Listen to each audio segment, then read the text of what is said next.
Buenos días a todos. Gracias por estar, como siempre, cada, eh, cada sábado por la mañana. Estamos juntos para estudiar una nueva porción de la palabra de Dios. Esta es una porción muy especial, muy especial, porque estamos comenzando el ciclo anual de las 54 porciones del Pentateuco. O sea que hoy estamos comenzando, por eso tenemos una especial atención por esta porción, porque es el comienzo. Ahora van a ver por qué es el comienzo, es el principio.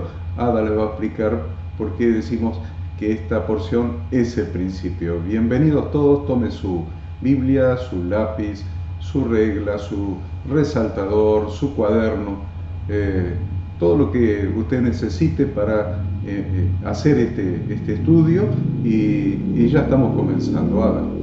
Muy buenos días a todos, feliz día de reposo, como decimos siempre, un privilegio estar juntos. Gracias a los que ya antes de comenzar estaban conectados esperando la transmisión.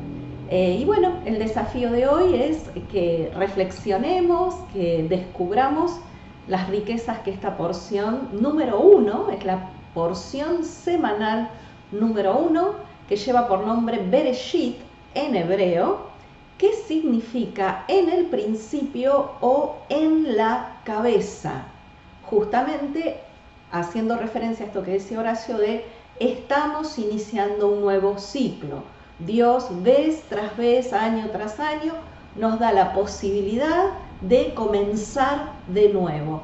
Como dice el pastor Enzo, ese cuaderno con hojas en blanco que vamos a empezar a escribir. Y la idea es que nuestro caminar diario a lo largo de todo este año sea tomado de la mano de Yahweh y siguiendo sus instrucciones. Estas instrucciones que semana tras semana estudiamos.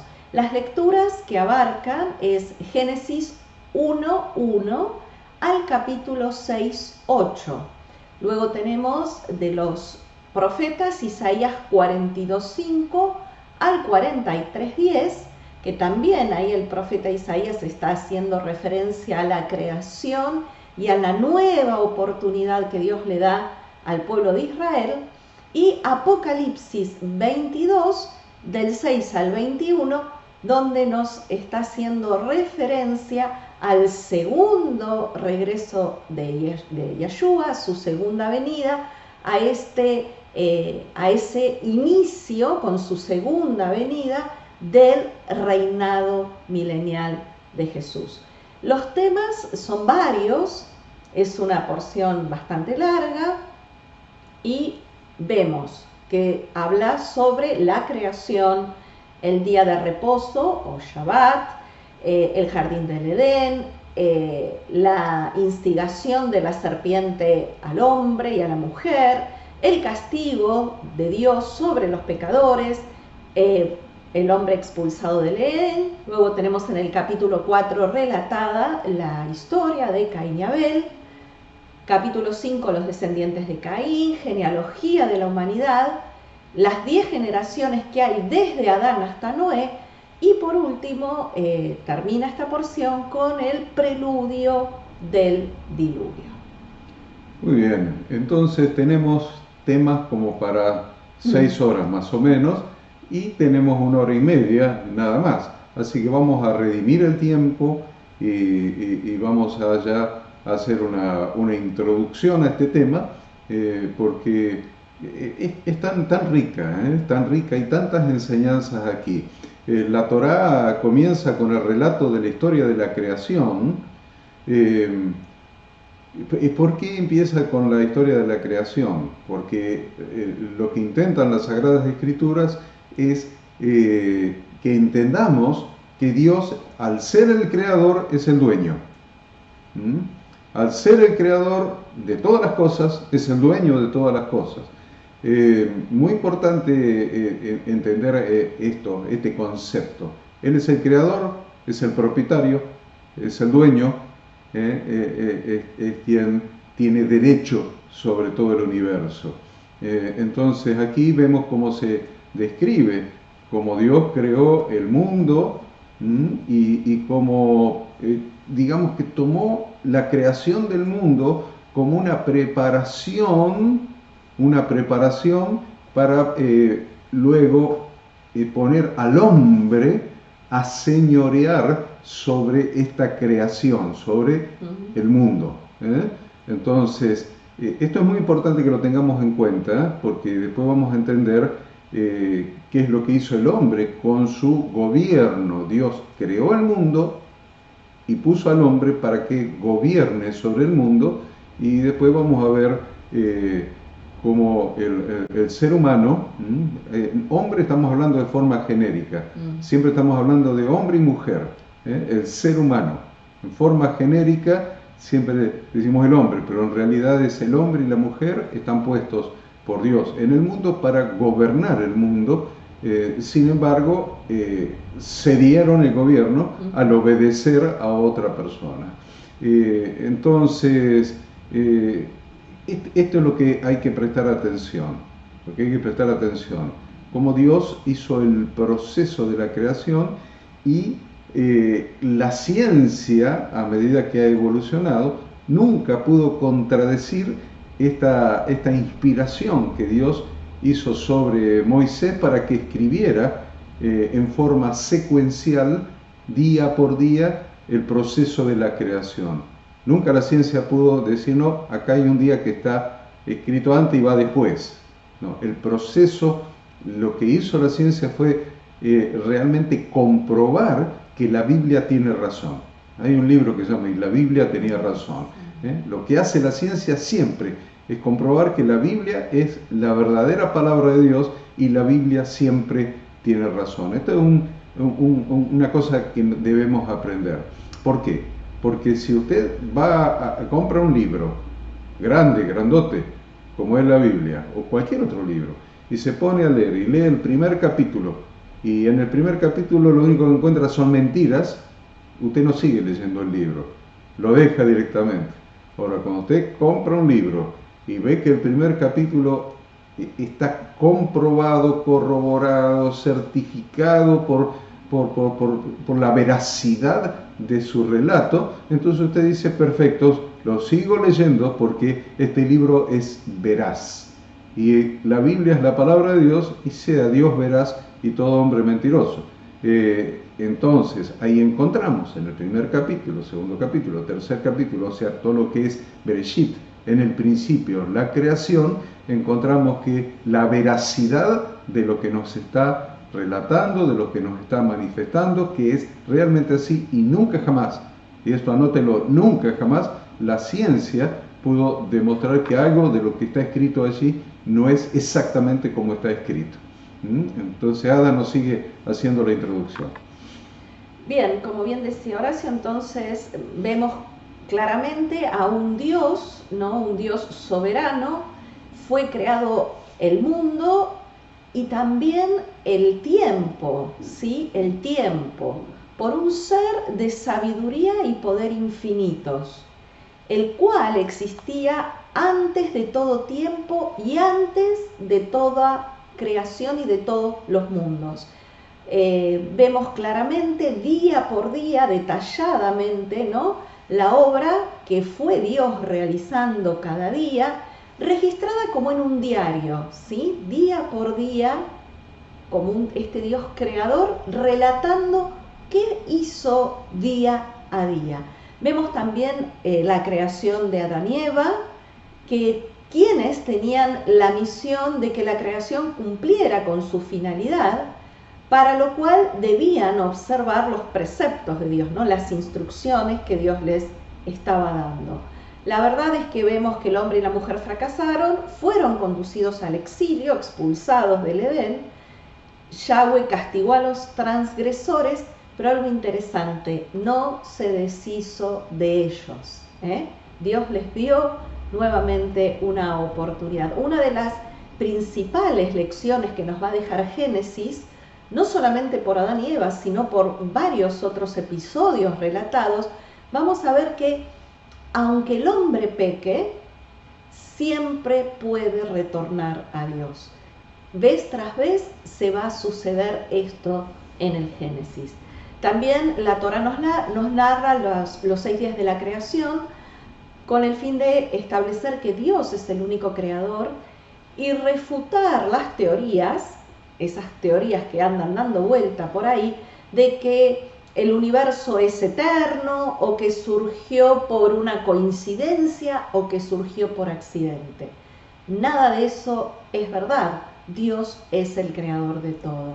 Y si bien no hay detalles muy minuciosos de este proceso de creación, vemos sobre todas las cosas sí un gran orden, una secuencia y un orden en el cual Dios fue realizando todas las cosas, porque los seres son interdependientes los unos de los otros, y la verdad es que este proceso de creación encierra un gran misterio, ya que en la naturaleza hay fenómenos que nuestra razón nunca podrán comprender.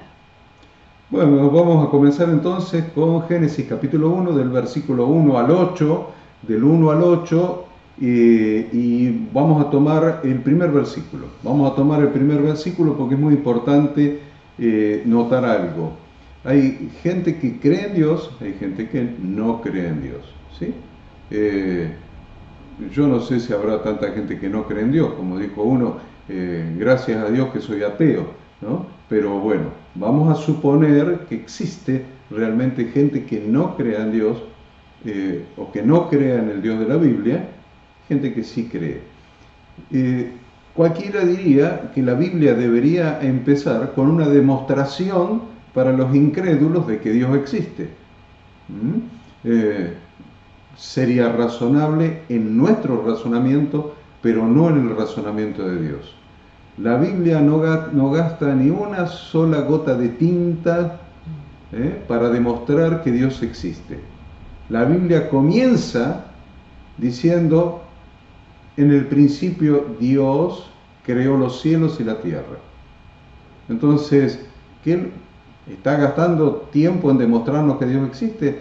No, Dios está diciendo, si mirás la creación, si mirás las cosas hechas, como dice el primer capítulo de Romanos, vayan ahí, primer capítulo de Romanos, y mirás la creación, y mirás las cosas hechas, mirás lo que Dios hizo, y no crees en Dios, tenés un problema, porque la creación hace visible el poder de Dios, su deidad, que Él existe, que Él es el creador. La creación da testimonio de la existencia de Dios. Entonces, realmente Dios no trata de demostrarse a sí mismo, sino que empieza su santa palabra diciendo: en el principio creó Dios los cielos y la tierra. ¿Querés creer? Seguí leyendo. ¿No querés creer? Estás alejado de Dios, estás incrédulo a Dios. No hace falta que sigas leyendo, porque directamente, ¿para qué vas a leer acerca de las obras, los pensamientos, los mandamientos, las ordenanzas, los sentimientos de alguien en quien no crees? Así que por eso la Biblia, es muy importante que lo noten, la Biblia no trata de demostrar que Dios existe. La Biblia parte de la existencia de Dios. En el principio creó Dios los cielos y la tierra. Punto. Y sigue hablando de toda la creación. Entonces, la otra cosa que hablaba Ada recién es que Dios hizo la creación, pero no solamente creó cosas físicas, sino que creó el tiempo. El tiempo es una medida creada en esta creación para el ser humano. Dios no tiene límite de tiempo. Dios vive en una eternidad, sin principio, sin final, no hay tiempo. Un día vamos a entender bien qué es eso cuando vayamos a su presencia y vivamos eternamente con Él. Vamos a entrar en esa no dimensión temporal. Estamos viviendo hoy en una dimensión temporal, donde hay tiempo. Cada minuto es un pedacito de tiempo que transcurre, un pedacito de vida que se gasta, y así sucesivamente. Dios creó el tiempo en esta creación. Pero Él no está en una dimensión temporal, Él está en una dimensión eterna. Muy bien. Entonces, la otra cosa importante que yo quiero hacer notar es dos cosas más. Una, lo vamos a dejar a Ada que lo diga, que es el tema de cómo creó el mundo, pero me llama la atención un texto que mencionaba mucho mi amigo François, que es que Dios creó lo que se ve de lo que no se veía. Siempre Dios es el Dios de milagros. Dios es el Dios de milagros. Dios es, ¿qué estás viendo? Con tus ojos, ¿qué estás viendo? Y estoy viendo una realidad que muchas veces es adversa, muchas veces es contradictoria, muchas veces es triste, muchas veces es irreversible. Pero Dios tiene otra dimensión en la que nosotros debemos entrar por la fe. Y es que Dios, lo que vemos físicamente, lo que ven nuestros ojos, no necesariamente debe coincidir con lo que ven los ojos de nuestra fe, y por eso la fe produce milagros. Entonces ahí tienen un texto en Hebreos 11:3 que dice: por la fe entendemos haber sido constituido el universo por la palabra de Dios, de modo que lo que se ve fue hecho de lo que no se veía. Entonces, cada vez que no veas algo, sabe que hay una realidad en Dios que es diferente a lo que los ojos físicos pueden ver. Porque Dios, de lo que no se veía, hizo todo lo que hoy nosotros podemos ver y disfrutar. O sea, Dios hace cosas buenas de las cosas que no se ven. O sea, cuando tengas un problema, cuando tengas una dificultad, cuando tengas algo que te parezca imposible, la fe hace posibles las cosas que para los seres humanos son imposibles. La fe hace posible aquello que para el ojo humano es invisible, pero para el ojo de la fe lo hace visible y lo materializa, lo hace posible. Bien, a tal punto, ¿no?, que vemos que Dios creó el mundo con la palabra, con su palabra, y nos dio a los seres humanos este regalo del habla. ¿Por qué? Porque de todas las criaturas de la tierra, solamente los seres humanos tenemos la capacidad de comunicarnos inteligentemente de forma verbal. Debemos tener siempre presente que así como Dios creó todo lo que existe por medio de palabras, nosotros como seres humanos también tenemos el poder de alguna manera de con el habla crear ciertas realidades, ¿no? Hay muchísimo poder. La Torá tiene más mandamientos con respecto al habla, a la palabra, que cualquier otro mandamiento. Y esto me llamó mucho la atención cuando estudiábamos a lo largo de la semana. Fíjense que la Torá tiene 17 mandamientos negativos, es decir, de cosas que no hay que hacer con la palabra, y tiene 14 mandamientos positivos con respecto a las palabras. Así que, no sé, sumá 17 más 14 y ahí nos da la cantidad de mandamientos. 31 mandamientos con respecto al habla, a la palabra, ¿no? Cómo Dios hace hincapié justamente por lo poderosa que es la palabra. Fue por medio del habla que la congregación de Yahweh, Dios, señaló su compromiso en el pacto del Sinaí, ahí al pie del monte, cuando ellos dijeron: haremos y obedeceremos todo lo que Yahweh ha dicho. Ellos lo confesaron con la palabra. También es por medio del habla que diariamente podemos comunicarnos con Dios, trayendo una influencia espiritual positiva sobre la realidad del mundo. Y como dice Proverbios, que todos lo conocemos, 18:21, la muerte y la vida están en la lengua. Vemos también que en el principio Dios invita a Adán a identificar a cada criatura y darles nombres que reflejen su esencia. que hizo Adán con su palabra, asignó nombre, esto lo dice claramente, está relatado acá en el capítulo 1, Adán le pone nombre a todas las criaturas creadas por Dios. Y por último, con respecto a este tema, habla de los cielos, ¿no? Y la Biblia nos enseña que el cielo es el lugar donde se hace perfectamente la voluntad de Dios. Claro, Jesús dijo, cuando enseñó a orar el Padre Nuestro, se echa tu voluntad en la tierra como se hace en el cielo.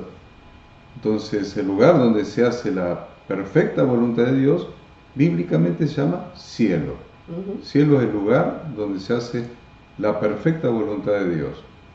Es muy interesante esta analogía.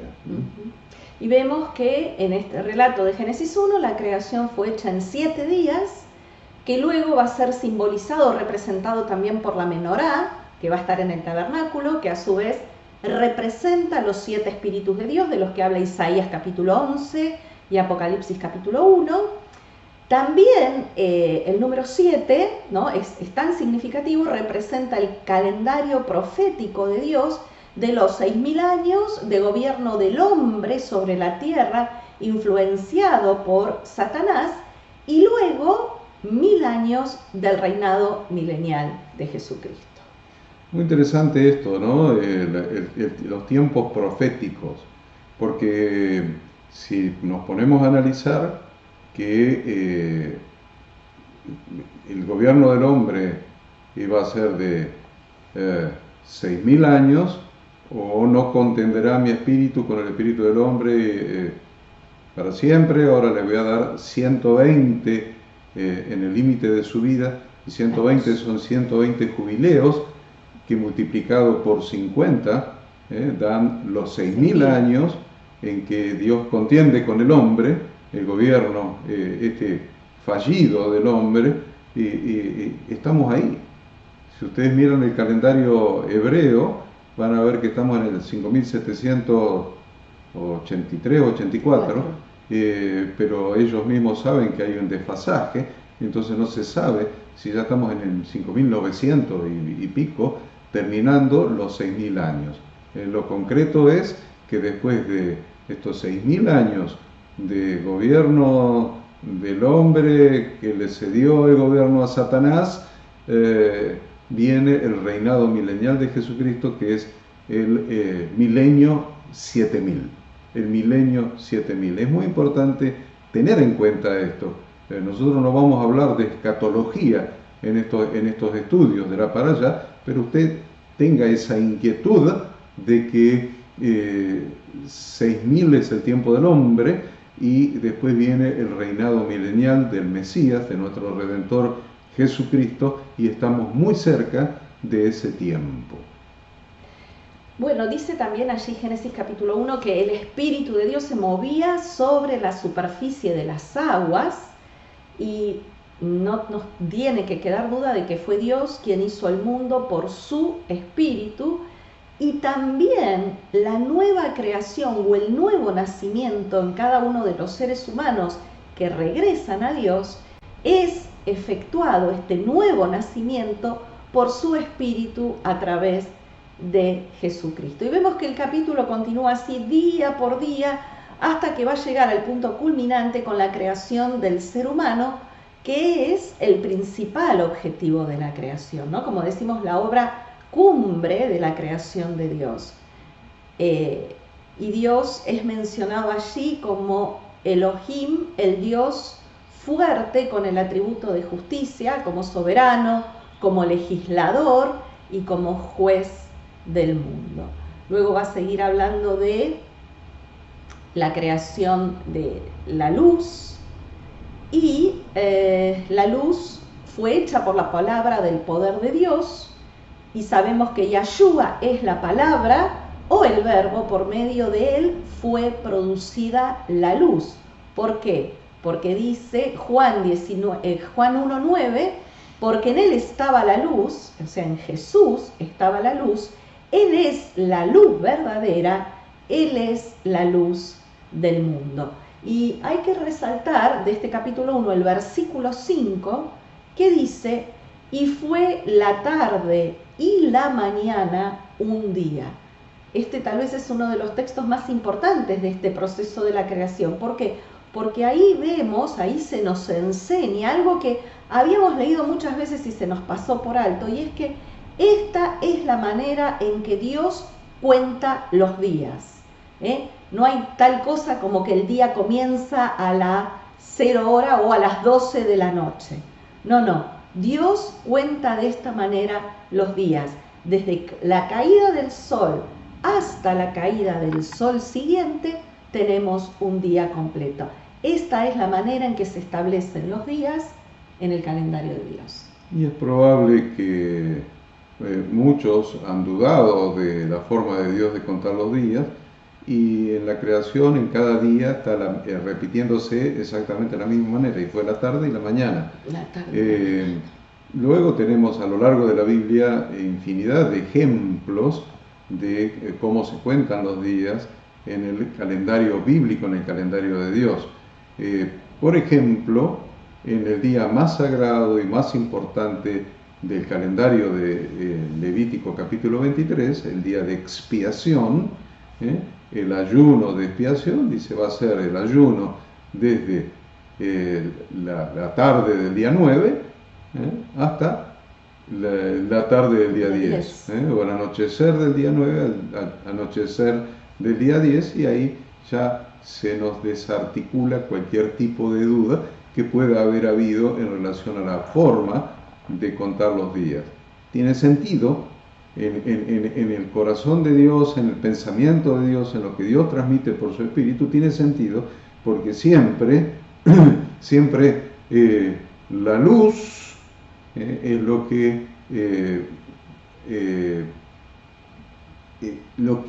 derriba las tinieblas, lo que desbarata, lo que desarticula, disipa las tinieblas.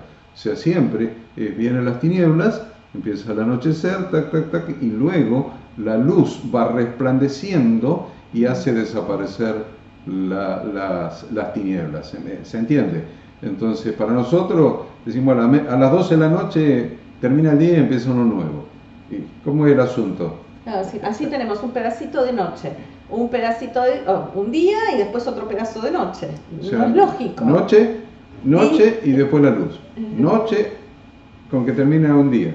Empieza de noche, o sea, termina de noche y empieza de noche. No es el sentido que nos transmite la Torá. El sentido de la Torá es la noche es vencida por la claridad del día.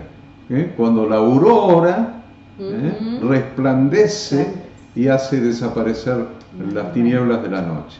Bien, luego el día cuarto, solo voy a mencionar ahí que habla sobre la creación del sol, la luna, las estrellas, y la verdad dice ahí que estas fueron creadas como señales, como señal de la grandeza de Dios, pero fundamentalmente ahí hace hincapié, o lo que entendemos es que fueron creadas para distinguir los tiempos y las estaciones, para distinguir el día y la noche y para distinguir el invierno del verano. Y justamente esas señales son esas que nosotros prestamos atención. Van a marcar el comienzo del año, van a marcar la luna, va a marcar el comienzo de cada mes bíblico, va a marcar el comienzo de las estaciones. En fin, siempre el sol y la luna son señales. Y justamente estábamos leyendo que en el día de hoy se habla de que va a haber, ¿no?, una señal en el cielo, porque se habla de un eclipse. La luna se va a interponer entre el sol y la tierra, y en algunos lugares del planeta ese eclipse va a poder verse, ¿no? Señales de Dios. Bien. Es muy interesante que la luna no emite luz. La luna refleja la luz del sol. Esto es muy importante que lo tengamos en cuenta, porque nosotros estamos llamados a reflejar la luz de Dios. Jesús dijo: yo soy la luz del mundo, el que me sigue no andará en tinieblas. Jesús reflejando la luz del Padre y nosotros reflejando al mundo la luz de Cristo. Bien, hay algo que llama la atención o que nos llamó la atención y fíjense que dice el versículo 25, dice, vio Dios que era bueno. Toda la existencia animal, vegetal y mineral fue concluida y completada el día sexto y además verificada por Dios. En la segunda parte de este día sexto vemos la creación del ser humano. Entonces vemos que Dios en su gran sabiduría primero creó la vida animal, luego crea al ser humano. Y Dios le delegó a Adán. Adán significa el que procede de la tierra, justamente porque Dios lo forma a él de la tierra, ¿no? Sí, entendamos que la palabra es Adam. Adam con M al final, y significa el que procede de la tierra, pero es genérico. El nombre Adam incluye al varón y a la mujer. Adán con N, podemos decir el nombre del varón. Eva, podemos decir el nombre de la mujer. Pero cuando la Biblia dice Adam con M, se refiere a la humanidad, al varón y a la mujer. Bien, y bueno, Dios le delega a este Adán, a este ser humano, el mundo en sus manos. Y la tarea de él consistió en hacer que funcionara este planeta como Dios había planeado, ¿no? El ser humano fue hospedado en un mundo acondicionado y amoblado para recibirlo. El ser humano tuvo delante de sí toda la creación para contemplarla, para disfrutarla y para sacar provecho de ella. Y dice más adelante, versículos 26 al 28, hagamos al hombre. Por lo tanto, Dios lo meditó, lo pensó con sabiduría. Dios no dijo que la tierra produzca al hombre. Vemos que en todo el proceso de creación anterior, Dios dio la orden y la tierra produjo y los mares produjeron. Pero sin embargo acá vemos que es Dios mismo quien crea al hombre. Y esto nos muestra que el ser humano tiene dos componentes, un componente físico y un componente espiritual. ¿Por qué? Porque de la tierra va a moldeó Dios el cuerpo de Adán. Y Dios mismo es luego el que le incorpora el espíritu. En el plan de Dios el ser humano tenía que ser una criatura diferente a todas las que él había creado hasta ese momento. Y es tan importante el hombre que es Dios mismo el que se encarga de hacerlo. Habla de conforme a nuestra semejanza. Entonces, el ser humano fue hecho a imagen y semejanza de Dios, con atributos que Dios tiene. Probablemente esos atributos en miniatura, pero muchos de los atributos de Dios, Dios los puso en el ser humano. Le dio entendimiento, nos dio intelecto, como también la capacidad para vivir en rectitud, para vivir en santidad, con atributos o perfecciones que en Dios son infinitas. Nos hizo a imagen de Él. Entre todos los seres vivos, el ser humano es el único que, al igual que nuestro Creador, tenemos sentido de moralidad, tenemos capacidad de razonar y sobre todo la capacidad del libre albedrío, esta libre elección, capaz de conocer y amar a Dios, de mantener con Él una relación, un lazo espiritual, y es el único que puede guiar los actos de la razón. Y algo interesante que Dios dice también cuando crea al hombre, lo pone como Señor, dice, y señoré sobre toda la creación, Es decir, al hombre lo puso por encima de todas las demás criaturas. Señorear, si usted lo busca en el diccionario dice señorear es mandar como en su casa. Como dueño. Como dueño. Entonces, Dios hizo la creación y puso el hombre para gobernar la creación. Eso es señorear, gobernar, mandar, hasta co-crear con Dios. Entonces es muy interesante eso, porque si no entendemos este punto de la creación, no vamos a entender el pecado del hombre y no vamos a entender el Evangelio de nuestro Señor Jesucristo. No lo vamos a entender.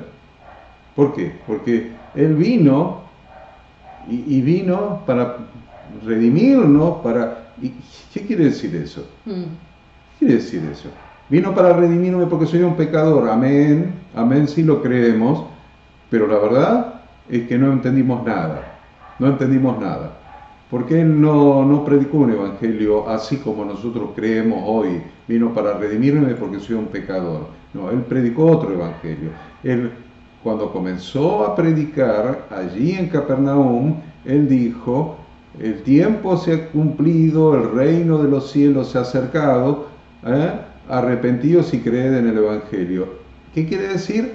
El reino de los cielos se ha acercado, para que ahora podamos entrar en el reino de Dios, Pero ¿por qué necesitamos entrar en el reino de Dios?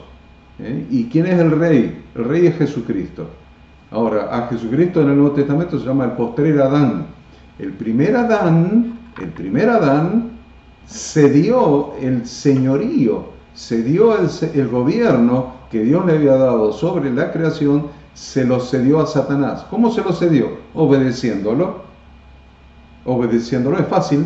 El que manda hay que obedecerlo. Entonces, al someterme a alguien obedeciéndolo, automáticamente le estoy reconociendo su autoridad. Es una cesión de autoridad. Aquel al que obedezco, le estoy reconociendo autoridad. Le estoy cediendo mi autoridad en lo que sea. Hizo eso Adán.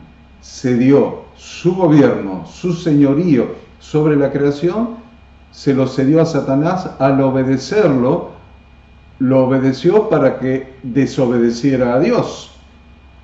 Desobedeciendo a Dios, obedeciendo a Satanás, que lo había tentado a desobedecer a Dios, automáticamente le cedió el gobierno de la tierra, y por eso Jesús es el postrer Adán, que vino diciendo: el reino se ha acercado otra vez, el reino de los cielos. ¿Para qué? Para que tengan la oportunidad de ingresar en el reino de los cielos, pero con una diferencia. El postrer Adán, que es Jesucristo, no le va a devolver el reino al ser humano como se lo dio Dios al principio. Ahora Jesucristo es el rey, y nosotros podemos llegar a reinar en Él. En Jesucristo podemos llegar a reinar. Nunca más el ser humano va a recuperar el gobierno y el señorío sobre la creación. Lo vino a recuperar Jesucristo, el postrer Adán, y nosotros en Jesucristo vamos a reinar con Él si estamos en Él. Bien, algo que también llama la atención de este capítulo 1 es que vemos día tras día, cada vez que Dios termina de crear algo, dice: vio Dios que era bueno. Día a día termina la creación de ese día y vio Dios que era bueno. Sin embargo, en el versículo 27 dice: creó Dios al hombre a su imagen, a imagen de Dios lo creó, varón y hembra los creó.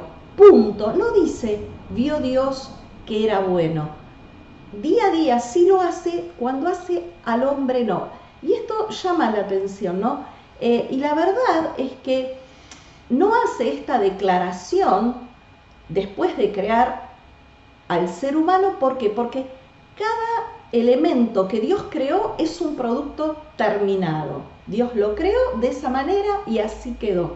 Sin embargo, el ser humano es el único ser creado por Dios que puede ser evaluado y se puede declarar que es bueno.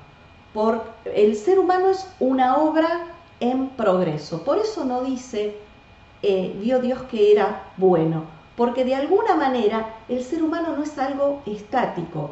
En Dios la intención es que vayamos creciendo, que vayamos mejorando, que vayamos superándonos cada día. Estamos llenos, ¿no?, de potencial cuya forma final todavía no está determinada. Nos podemos preguntar, ¿floreceremos? ¿Daremos frutos, esos frutos de los que Yahshua habló? ¿Nos vamos a elevar espiritualmente o nos quedaremos a medio camino? Estas preguntas deben ser respondidas por todos y cada uno de los seres humanos a lo largo de nuestra vida de lucha y de esfuerzo. Por lo tanto, nunca hay un momento en el que se pueda considerar al ser humano un producto terminado. Estamos en proceso todo el tiempo. Por eso no podemos declarar, Dios no pudo declarar es bueno. El ser humano siempre está en un estado de potencial. Para desarrollar todo nuestro potencial necesitamos trabajar día a día. Que durante nuestra vida en este mundo podamos llegar a desarrollar por completo todo ese potencial que Yahweh, Dios, nos ha dado. Y la verdad que también Dios nos da su ejemplo para que cada día, así como Dios al final de cada día evaluó su obra, que nosotros al terminar el quehacer de cada día, consultemos con nuestra conciencia sobre lo que hemos estado haciendo ese día. Todo era bueno porque estaba en conformidad con la mente del Creador y adecuado para el propósito para el cual Dios lo destinó. Bueno porque todo ello era para darle la gloria a Dios. Qué bueno que es esta posibilidad de mejorar. Pero les advierto, ser humano al no estar terminado en sus posibilidades, en su potencial, puede mejorar, pero también puede empeorar. Tal cual. No piensen, pero qué lindo, estamos mejorando cada día. Esa es la voluntad de Dios, que mejoremos cada día. Pero el ser humano puede mejorar o puede empeorar. Está en nuestras manos. Miren la Biblia. Miren la Biblia. Todo el tiempo. Miren el ejemplo de Salomón, del rey Salomón. Miren el ejemplo del rey Saúl. No todos mejoraron. Miren el ejemplo de Job y van a ver a alguien que mejoró. Miren el ejemplo de los otros que les dije recién y van a ver que empeoraron. Miren la historia de los reyes de Israel. Sí. Entonces van a ver que el ser humano está creado por Dios con tal libertad, tal libre albedrío, tal poder de decisión, que el hombre está tomando decisiones permanentemente. El ser humano toma decisiones permanentemente tomando decisiones. Y a veces esas decisiones son erróneas.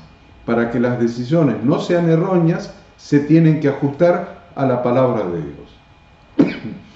Es muy importante entender esto. Para que las decisiones que estamos tomando permanentemente en nuestra vida no sean erróneas y nos lleven a empeorar, las decisiones tienen que estar alineadas, ajustadas a los mandamientos de Dios, a la palabra de Dios, a las instrucciones que su santa palabra dan para que nuestra vida dé en el blanco. Porque tenemos siempre frente adelante nuestro, frente a nosotros, el monte Gerizim y el monte Ebal. Siempre el monte de la bendición y siempre el monte de la maldición, y siempre estamos en el valle con la posibilidad de elegir uno o el otro. Entonces, la Torá es el monte de la bendición, y a veces cuando elegimos el de la maldición, ahí también estaba escrita la Torá, así que la Torá es la manera de retornar a la bendición, y la Torá es Jesucristo. Es la Torá hecha carne, es el camino, es la verdad, es la vida. Jesucristo es nuestro Redentor, Jesucristo es el que nos lleva de retorno, de regreso al Padre. Así que ahí es donde está la bendición, ahí es donde está la superación, ahí es donde está el parecernos a Él, con la cara descubierta mirando al Señor como en un espejo. Somos transformados. ¿Cómo somos transformados? Cuando nos miramos en la palabra de Dios, somos transformados a la imagen de Jesucristo.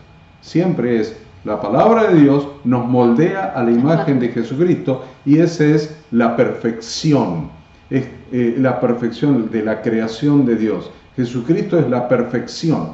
Dios creó a Adán y Eva perfectos, y se cayeron en pecado por alejarse a Dios, alejarse y desobedecer. Ahora, tenemos el modelo nuevamente, el Hijo del Dios viviente, Jesucristo. Ahí tenemos nuevamente la perfección para volver al modelo de la creación de Dios, para que Dios pueda decir, vio Dios a tal, a cual, al otro, y era bueno. Y vio Dios que era bueno. Adelante, Adal, capítulo 2. Bien, en capítulo 2 de Génesis creo que lo más importante está, bueno, todo es importante, pero muy importante es del versículo 1 al 3, ¿no? Que dice, fueron acabados los cielos y la tierra y todo el ejército de ellos. Acabó Dios en el día séptimo la obra que hizo y reposó el día séptimo de toda la obra que él hizo. Y bendijo Dios al día séptimo, lo santificó, porque en él reposó de toda obra que había hecho en la creación. Qué interesante que Dios reposó. Ahora, Jesús dijo otra cosa, porque muchos entienden Dios descansó. No dice Dios descansó, dice Dios reposó. Entonces, muchos dicen, no, pero Dios descansó después del sexto día, ¿cierto? Y debe estar descansando todavía. Sin embargo, Jesús, búsquelo en su concordancia, búsquelo allí en su computadora, en su teléfono celular, donde Jesucristo dijo, mi Padre trabaja y yo trabajo. Mi Padre todavía trabaja y yo trabajo, dijo Jesús. Por lo tanto, ¿cómo es el reposo de Dios? El reposo de Dios es un reposo activo. La palabra en hebreo, Shabbat, que no es sábado, se parece a la palabra sábado, se parece, suena bastante parecido, sábado, Shabbat, pero ya en inglés no se parece. Entonces en inglés, no se parece a Shabbat.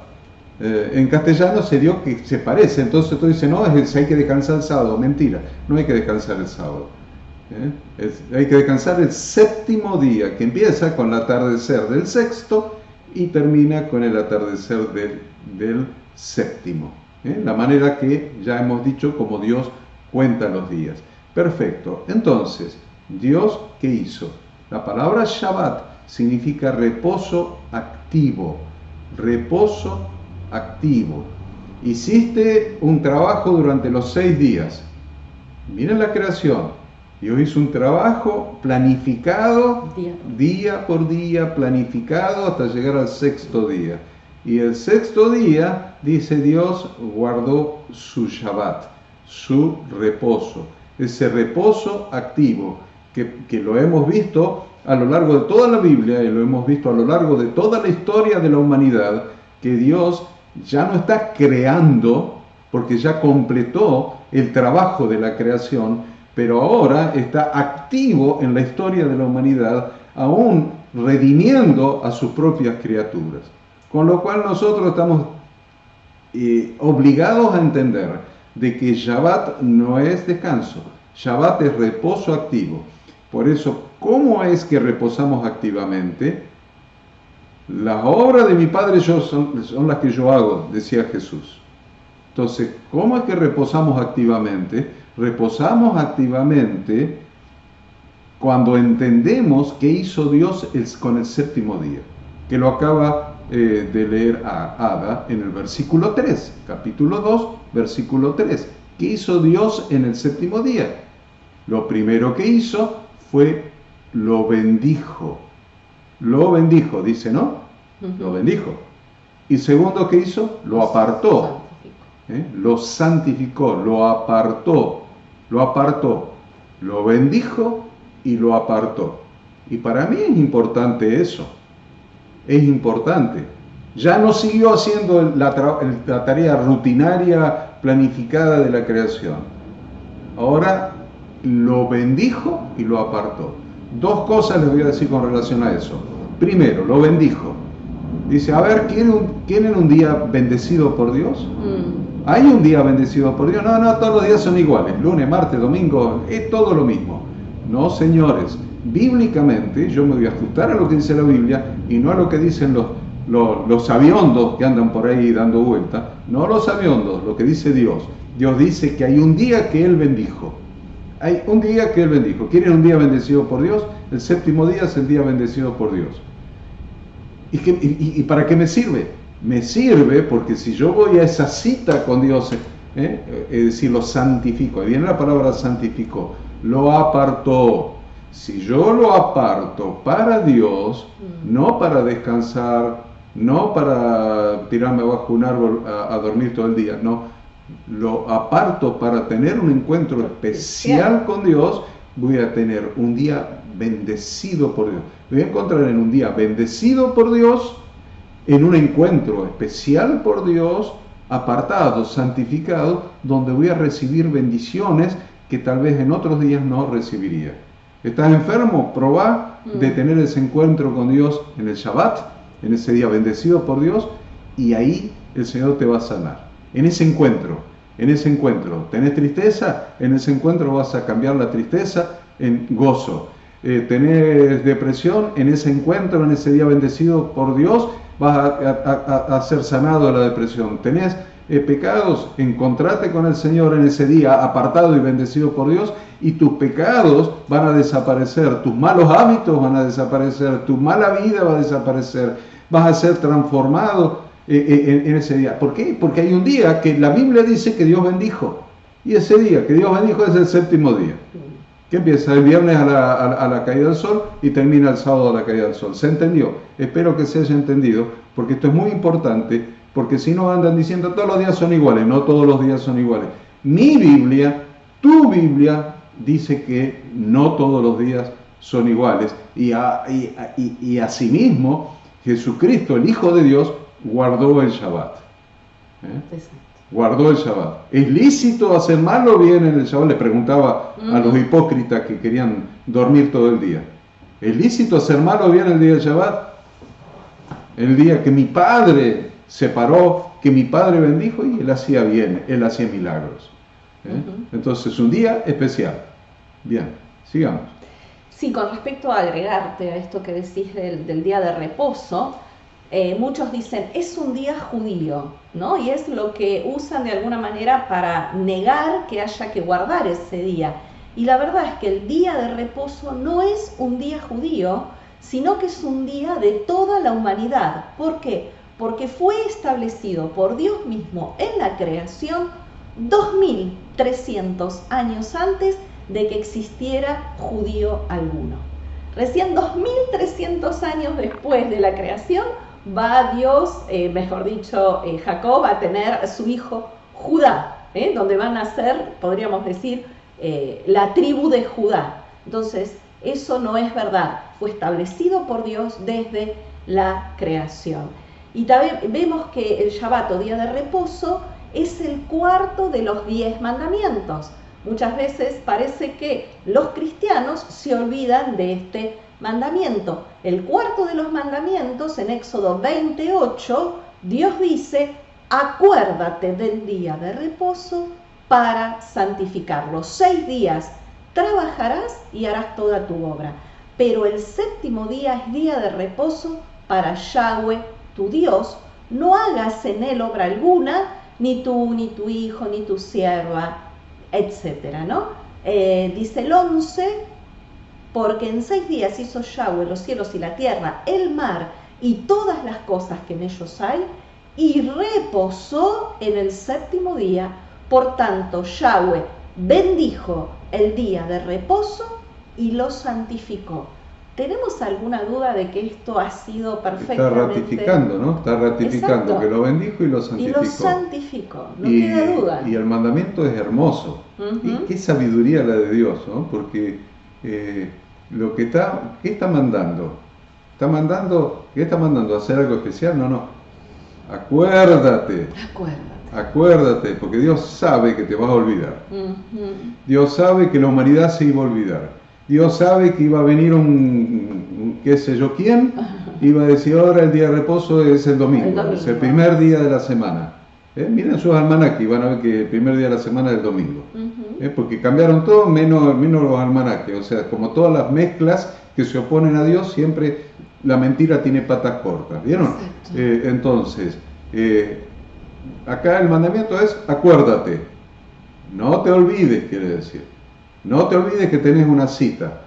¿Vieron? Muchos usan la agenda. Tengo una cita con el médico y lo anotan en la agenda para no olvidarse.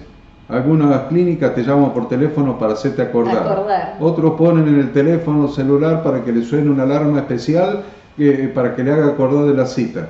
Bien, acá está diciendo exactamente eso. Acuérdate del día de reposo para santificarlo, porque ese día Dios lo bendijo y Dios lo santificó y Él mismo lo guardó. No se trata de legalismo. Muchos tildan a aquellas personas que entendimos esto y que estamos guardando el día de reposo, son legalistas.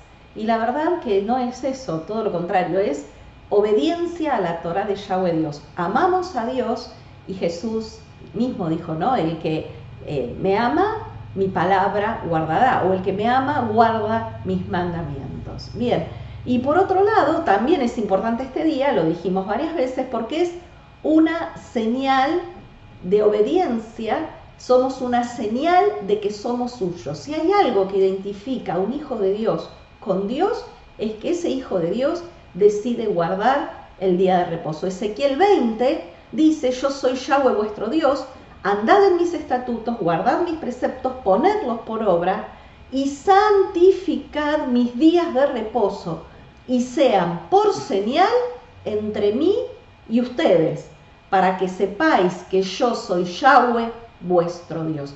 Y la verdad que es un trabajo también, yo creo que Dios dice, acordate, porque a lo mejor el ser humano tiene esta tendencia, ¿no?, de que siempre quiere más y siempre quiere seguir fabricando, trabajando, produciendo. Y tiene que ser una decisión totalmente consciente de nuestra parte de decidir por amor obedecer las instrucciones de Dios y abstenernos voluntariamente de hacer trabajo alguno en ese día. Pero por si quedaba alguna duda para alguno, dice, pues yo no soy judío. Bueno, lo dicen de una manera como que ser judío fuera alguna enfermedad, ¿no?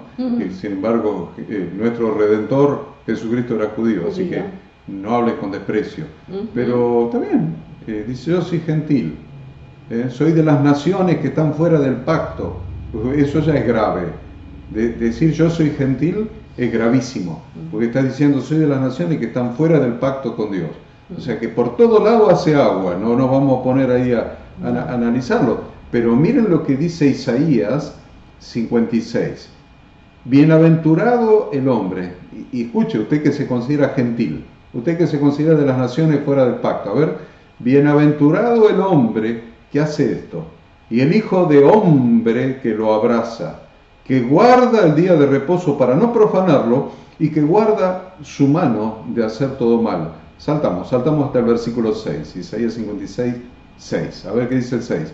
Y a los hijos de los extranjeros, a ver, ¿y a los hijos de quiénes? A los hijos de los extranjeros que sigan a Yahweh para servirle y que amen el nombre de Yahweh para ser sus siervos, a todos los que guarden el día de reposo para no profanarlo y abracen mi pacto, yo los llevaré a mi santo monte y los recrearé en mi casa de oración, o sea, en el templo. Sus holocaustos y sus sacrificios serán aceptos sobre mi altar, porque mi casa será llamada casa de oración para todos los pueblos. Dice Yahweh el Señor, el que reúne a los dispersos de Israel, aún juntaré sobre él a sus congregados. Así que si te consideras no judío, perfecto, no tenés los genes, no tenés la ascendencia, naciste extranjero, pero la verdad que acá te está diciendo, si querés servir a Yahweh Dios para servirle y amar el nombre de Yahweh para ser sus siervos, hay que guardar el día de reposo. Está escrito ahí, léelo de vuelta, léelo de vuelta. No tomes que guardar el día de reposo es un sacrificio, es una delicia. Isaías 58, 13 y 14, es una delicia. Lo repito, Isaías 58, 13 y 14. Bien, sigamos. Sí, avancemos. Podríamos quedarnos hablando mucho más de este día de reposo, pero tenemos que avanzar. Por ahí vamos al 3, ¿no? Y yo avanzaría por ahí ahí en el capítulo 2 sigue hablando, ¿no?, de el jardín del Edén, porque vemos que Dios, dijimos, preparó el ambiente, preparó el hogar del hombre, que fue la tierra, y fíjense qué interesante que habla de que el jardín fue creado especialmente para el ser humano y para su felicidad, porque Dios se ocupó de la felicidad del hombre. Dios se ocupó en este proceso de la creación íntegramente del hombre. Se ocupó de armarle un hogar, se ocupó de suministrarle alimentos, y también se ocupó de su necesidad almática, de su necesidad de compañía. Así que algo interesante de lo que habla, ahí el capítulo 2 es de la diferencia entre el árbol de la vida y el árbol del conocimiento de la ciencia del bien y del mal, pero no nos vamos a quedar allí por una cuestión de tiempo. Dios ahí en el capítulo 2 de las instrucciones con respecto a estos dos a estos dos árboles, y luego del 18 al 25 está relatada la creación de la mujer. Génesis capítulo 2 del 18 al 25 vemos que Dios sabía que Adán necesitaba una compañera con la cual tener amistad, apoyo, compañerismo, y a su vez, porque Dios planeaba de que a Adán le nacieran hijos y que esos hijos fueran criados por un padre y por una madre. O sea, vemos claramente allí en Génesis 2 el diseño perfecto en la mente de Dios y en el plan de Dios de la familia. Es muy importante que entendamos esto. Ahora Ada lo va a explicar, pero preste atención cuando ella hace la explicación, porque yo he escuchado mucho a lo largo de todos los años de vida que tengo, que Dios creó a Eva para que sea una sirvienta de Adán. Y la verdad es que ahora cuando Ada hable de la verdadera traducción del versículo, se van a dar cuenta que no es que hizo una compañera o una persona para que sea sirvienta, para que sea sierva, y que esté de acuerdo en todo y apoye todas las tonterías que se le ocurra a su marido. Todo lo contrario, Dios la formó a Eva para que sea el equilibrio para Adán, aún haciéndole notar sus errores. Aún haciendo, o principalmente, les diría yo, haciéndole notar sus errores y llevarlo a un equilibrio en el razonamiento y en la toma de decisiones. A ver cómo viene este asunto. La traducción correcta es... ¿El versículo? El versículo 18 sería, le haré habla de ayuda idónea, y también mejor traducido es, haré una ayudante frente a él, frente al hombre. Si el hombre es digno, la mujer va a ser su ayudante, como bien decía Horacio. Ahora, si el varón es indigno, entonces la mujer se va a parar frente a él. Se va a parar frente a él, ¿para qué? Porque la mujer tiene la responsabilidad de oponerse a su marido y evitar que el hombre actúe de manera precipitada, o también para ayudarlo a tener un equilibrio. La mujer debe tener la capacidad de cuestionarlo, de debatir con él, de criticar sanamente, ¿no? Esta crítica constructiva, observando esas actitudes que son erradas. Ella es una ayuda. ¿Por qué es ayuda? Porque es su opuesto. El hombre y la mujer son opuestos y a su vez son complementarios, ¿no? A veces un compañero necesita proveer ayuda o apoyo directo, pero otras veces un compañero tiene, ¿no?, la obligación de adoptar un enfoque opuesto y proveer, ¿no?, darte un enfoque objetivo para ayudarte a meditar correctamente o a modificar el comportamiento cuando el comportamiento esté errado. De la misma forma que necesitamos un espejo, ¿no?, para conocernos realmente a nosotros mismos, también el ser humano necesita del otro para brindarnos un reflejo genuino de nosotros mismos. Y esta es justamente la función de la mujer. La mujer le provee al varón, tanto como el varón le provee a la mujer, la oportunidad de amar, de compartir y de descubrirse a sí mismo. ¿Por qué? Porque el ser humano solo es incapaz de lograr estas cosas. ¿Por qué? Porque ninguno quiere ver sus errores, ninguno quiere ver sus metidas de pata, sus falencias, sus puntos débiles, ¿no? Este paradigma de la forma en que los individuos nos relacionamos se extiende a todo, ¿no?, a todas las relaciones humanas, a la familia, a los amigos, a los colegas, en la iglesia, en la comunidad.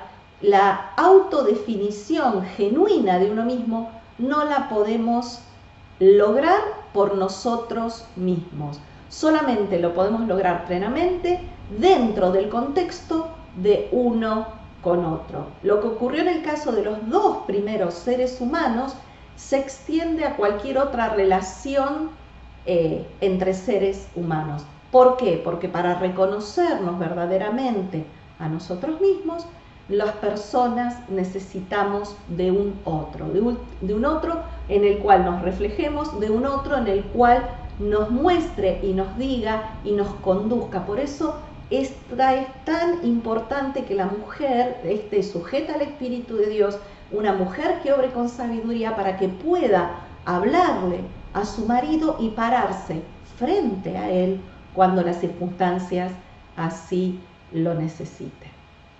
Qué bueno. Bueno, seguimos para adelante, Sí. seguimos. Sí. Seguimos porque la verdad fue tomada la mujer del costado, de una costilla, ¿no? Uh-huh. De una costilla. Bueno, el versículo, bueno, este es de la costilla. A ver, ¿qué podemos decir de la costilla? Podemos decir que Adán cometió un error gravísimo. Adán no redimió a Eva. Uh-huh. El error más grave de Adán fue no haber redimido a su esposa. La esposa fue engañada por Hasatán, por la serpiente. Y Adán, en lugar de redimirla, le echó la culpa. Sí. ¿Se entiende? Uh-huh. Pero Adán podría haber redimido. En lugar de decir la mujer que me diste, me dio a comer, podría haber dicho, Señor, perdona. Como hizo Moisés, perdona. Perdona a tu pueblo, perdona a la mujer, perdona. Adán no redimió. Jesús vino a redimir. Jesús vino a redimir a la esposa. Lo que no hizo Adán, Jesús lo vino a hacer. Vino a redimir a su esposa. Vino a redimir a su esposa del pecado que había cometido, del engaño de la serpiente antigua, del engaño de Hasatán. Vino Jesús a redimir. Y entonces ahí tienen el significado especial de esa lanza romana, que cuando él ya estaba muerto, no le quebraron las piernas, porque la palabra de Dios decía eso, no será quebrado hueso suyo, no le quebraron las piernas, pero le atravesaron un costado con una lanza. Un costado, ahí la tienen a Eva, un costado. Y inmediatamente de ese costado salió sangre y agua. Sangre y agua. Salió la redención para aquella que había salido de su costado. Para la iglesia, para la congregación, para su pueblo, para su esposa. Agua para el lavamiento, sangre el precio de la redención. Jesucristo redimió a su esposa.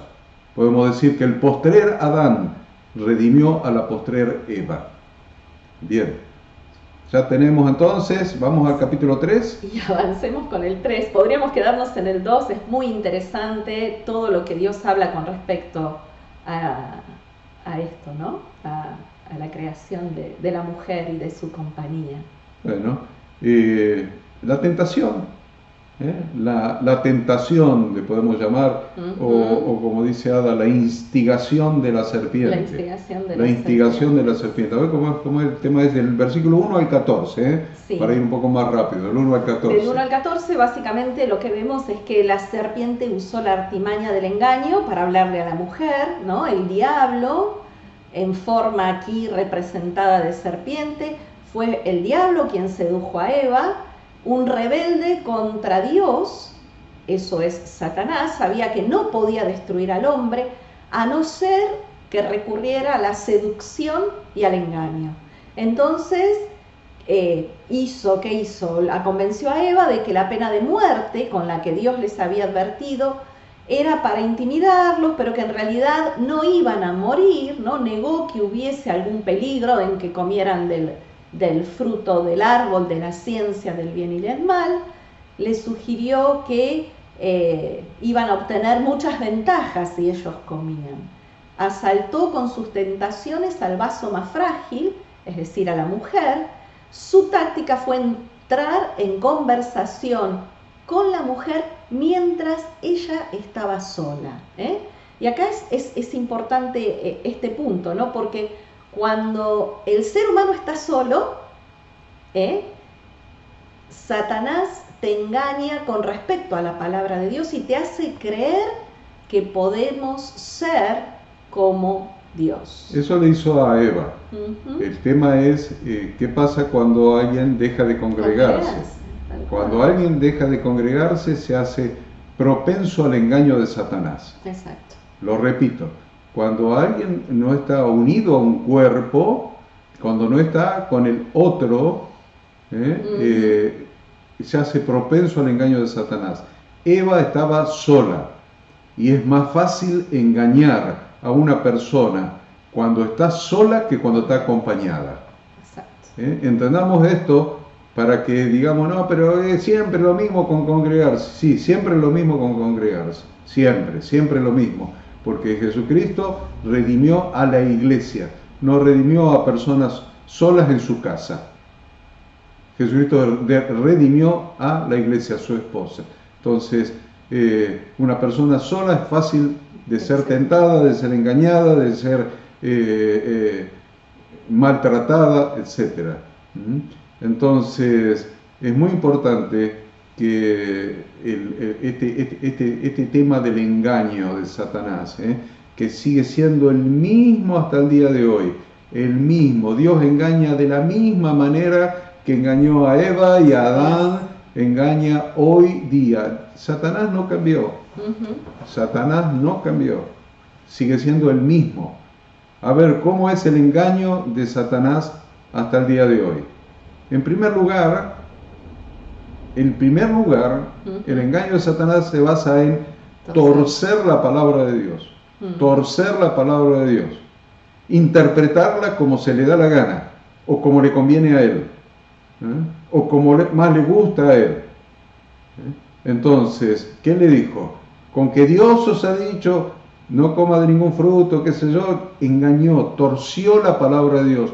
Ojo con los que tuercen la palabra de Dios. Ojo con los que tuercen la palabra de Dios. Que te digan esto era para otro tiempo, esto era para los judíos, esto era para Adán y Eva en la creación, esto era para Nabucodonosor, rey de Babilonia. Olvídate, ojo con los que tuercen la palabra de Dios, porque el engaño de Satanás empezó por ahí, por torcer la palabra de Dios. El segundo de los elementos del engaño de Satanás es ponerse a argumentar o obligar a Eva a argumentar o abrir la puerta para que argumente, ponerse a argumentar con aquellos engañadores que rechazan las instrucciones de Dios. Satanás vino, torció la palabra de Dios. Y Eva le dijo, no es así. No es así. Podemos comer de todo, menos de uno. Se puso a argumentar. No te pongas a argumentar con los engañadores que tuercen la palabra de Dios, porque es parte del engaño de Satanás. Primero torcer la palabra de Dios y después estimularte para que argumentes y entres en una discusión infructuosa, estéril. Uh-huh. Y en tercer lugar, logró lo que quería en su engaño. Obligó a aceptar que lo que Dios dice es relativo. La serpiente le dijo a la mujer, no moriréis, Dios sabe que serán abiertos vuestros ojos, seréis como Dios. Relativizó la palabra de Dios. No, pero esto era para otra época, para otro tiempo, para otras circunstancias, pero ahora el pecado abunda. Sigamos pecando, total sobreabunda la gracia. No se puede relativizar la palabra de Dios. Es lo que hizo Satanás con Eva. Relativizó. Dios sabe, no es tan así. Lo que Dios dice no es tan así. Y en cuarto lugar, creer que Dios no quiere que sean abiertos nuestros ojos porque tiene miedo Dios de que seamos dioses igual que Él. Serán abiertos vuestros ojos y van a ser como dioses. ¿Qué?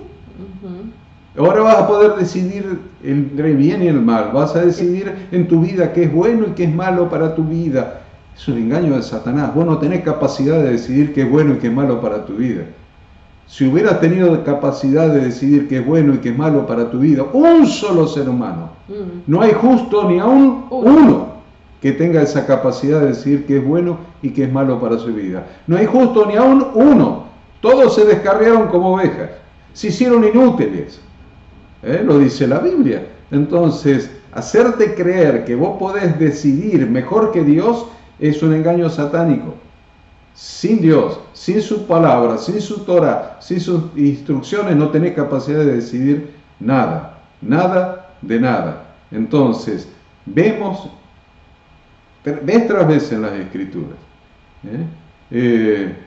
Otra vez. Dios pone en la bendición o la maldición. Pero la verdad es que Satanás pecó al ser humano con el mismo pecado que él cometió, querer ser igual a Dios. Vean Isaías 14, del 12 al 14. Entonces, es muy, muy importante esto. Versículo 8, Ada, ¿qué hay ahí? Y ahí habla de que como consecuencia de este pecado, Adán y Eva se esconden. Dice que oyeron la voz de Dios paseándose por el huerto y decidieron esconderse. Y la verdad que ellos al esconderse trataron de cubrir o atenuar sus pecados. Al escuchar a Dios se escondieron de su presencia. Ellos mismos, dice que cosieron hojas de higueras para cubrir su desobediencia a la Torá con sus propias obras. Ellos mismos hicieron unos delantales de hojas. Pero Dios hizo lo único que en ese momento podría cubrir su pecado. ¿Qué fue lo que hace Dios luego de que ellos pecan?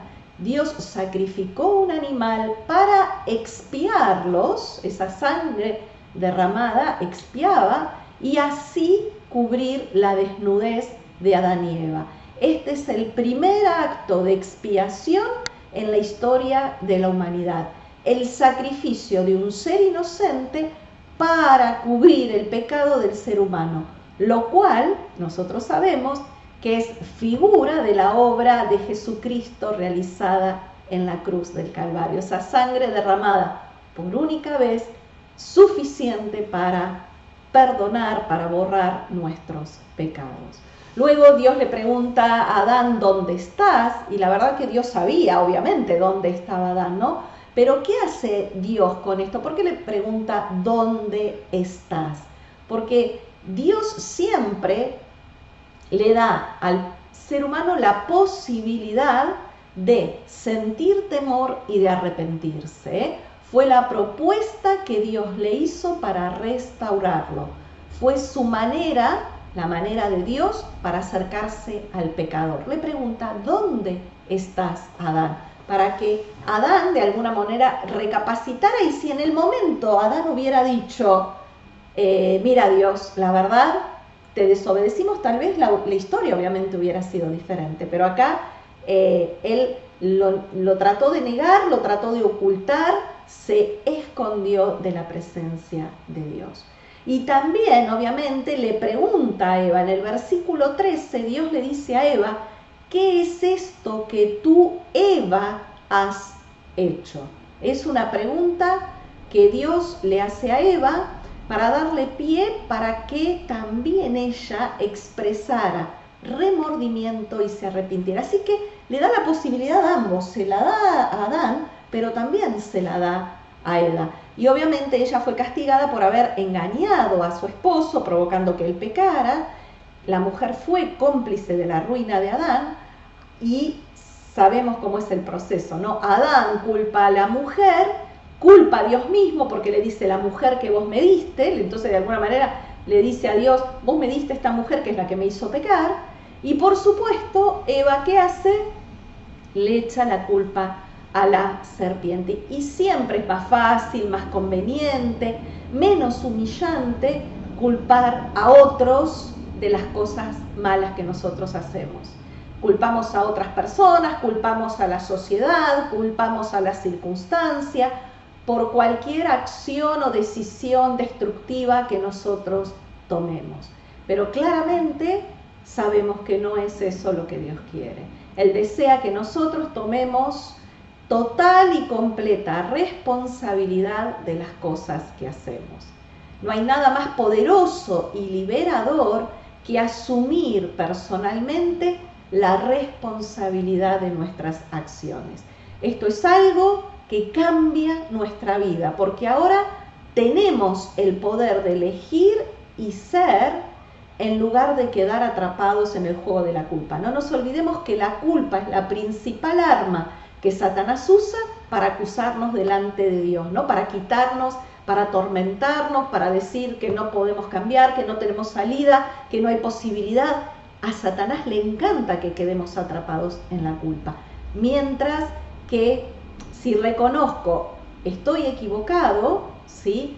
Obviamente va a ser difícil porque es algo que va en contra de nuestra naturaleza, pero es lo que nos va a sanar y nos va a permitir restaurar la relación con Dios.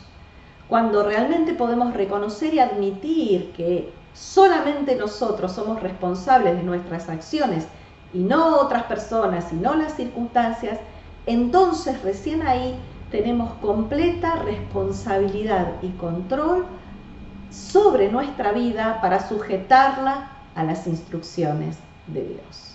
Bien, entonces ahí vamos a encontrar el protoevangelio. Capítulo 3:15. 3:15. Que es la promesa de redención. En todo el capítulo 3, el resto del capítulo 3, habla básicamente de cómo ante el pecado Dios, digamos, intervino juzgando la actitud de la serpiente, del hombre y de la mujer. Y en los tres casos, esta intervención divina generó obviamente consecuencias. El hombre tuvo que asumir la responsabilidad de lo que hizo mal y asumir las consecuencias de su pecado. Tanto la serpiente tuvo consecuencias, el hombre y también la mujer. Bueno, en el capítulo 4 vamos a tener la historia de Caín y Abel, cómo Caín mató a su hermano Abel, y realmente es muy interesante leer esto y conocer esto porque vamos a ver y corregir un error que se comete generalmente. Dice, no, a Dios le gustó la ofrenda de Caín, la de Abel, porque era una tipología del Mesías, ofreció un cordero, etc. Y en cambio Abel ofreció el producto de la tierra. Caín ofreció el producto de la tierra, por eso a Dios no le gustó. La verdad, a Dios le gustó el producto de la tierra, porque si ustedes miran después cuando está el templo o el tabernáculo, van a ver la ofrenda farinácea, de los frutos, de los frutos de la primera cosecha, de la segunda cosecha, de la cosecha de los árboles, las primicias. Entonces no hay una cuestión con que a Dios le gustó más una ofrenda que la otra. Lo que le desagradó a Dios fue el corazón, el corazón de Caín y su ofrenda, pero la ofrenda era producto del corazón y le agradó el corazón de Abel y su ofrenda. Entendamos entonces que el problema no está en si era de la tierra o no era de la tierra, el problema está en el corazón, el corazón de ambos. Sí, y vemos claramente, ¿no?, que a partir del capítulo 3 la historia de la humanidad cambió completamente. Y vemos en el capítulo 4 reflejado lo que es el producto de que el pecado entró en la humanidad, ¿no? Porque vemos el relato de un hermano matando al otro. Y hay una partecita del versículo 7, cuando Dios habla con Caín y le dice, el pecado está a la puerta, o se puede traducir también como el pecado aguarda a la puerta, lo que significa que lo podemos dejar entrar o no. Esto es importante para aplicarlo a nuestra vida diaria, ¿no? Dios sabía obviamente lo que Caín había dicho, sin embargo lo lleva a un proceso de reflexión, ¿no? Es nuestra decisión, cuando dice el pecado está a la puerta, lo que nos está diciendo es nuestra decisión abrirle la puerta a que ese pecado de enojo, de ira, de envidia, de celos entre en nuestra vida. Siempre se puede escoger entre la bendición y la maldición. Si sucumbimos a esa inclinación malvada, el castigo y el mal siempre obviamente van a ser la consecuencia. Una vez que el enojo estuvo en el corazón de Caín, el homicidio estuvo a la puerta. Caín no tenía ninguna razón para estar enojado con su hermano. No fue su hermano, sino su propia envidia, su orgullo, la maldad de su corazón, su deseo, su inclinación al mal, lo que lo incitó a hacer lo que hizo. Pero aún así, Dios le está diciendo, aunque ese deseo aparezca, aunque ese deseo esté a la puerta, siempre está en el ser humano el poder de conquistarla. El hombre puede prevalecer sobre esa inclinación a hacer el mal. Así fue como Dios le enseñó a Caín que el hombre siempre puede arrepentirse y que Dios siempre estará dispuesto a perdonarlo. Bien. Entonces, hay muchísimo que podremos decir de esto, sí. Pero vamos a ver, hacer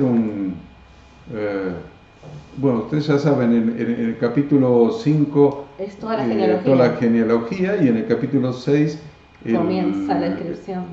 Empieza a hablar de, o sea, a preparar para lo que viene la próxima semana en relación con el diluvio. Entonces lo van a encontrar los Nefilim, algunos dicen los hijos de Set. Bueno, en lo concreto es que lo concreto siempre es que Dios tiene un propósito. Dios tiene un propósito. Me interesa que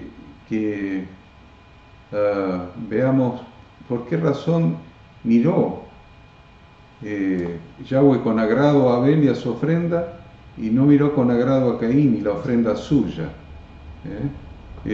Porque cuando la Biblia habla de Abel, de Abel lo llama justo.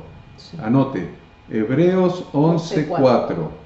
Dice, por la fe Abel ofreció a Dios más excelente sacrificio que Caín, por lo cual alcanzó testimonio de que era justo, dando Dios testimonio de sus ofrendas, y muerto aún habla por ella. Entonces, ¿por qué lo llama justo? Y la respuesta está en el versículo, por la fe. Por la fe. Lo llama justo por causa de su fe, y esa fe que lo hizo justo, lo hizo traer más excelente sacrificio que su hermano. Claro. No trajo cualquier cosa. Trajo el primogénito de las ovejas. Trajo de los primogénitos de las ovejas.